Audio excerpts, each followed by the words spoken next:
Passion or money, mahirap maging passionate kapag gutom ka. Passion or money, one, depende kung ano yung sitwasyon mo sa buhay. Second, wala ba talagang opportunity na parehong may passion na, may money pa. Pero kung talagang kailangan pumili, to be honest, kung ako yung nag-uumpisa, dun muna ako sa money. Because when you have enough money, you can now do what you are passionate about. Sometimes in life, you have to do whatever you need to do for you to be able to do what you want to do.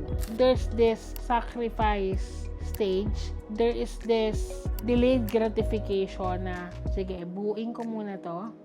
And then once somewhat nakapag-ipon ako, kapag pundar ako ng panimula ko for the passion that I really wanted to pursue, then mas magkakaroon ka ng backup.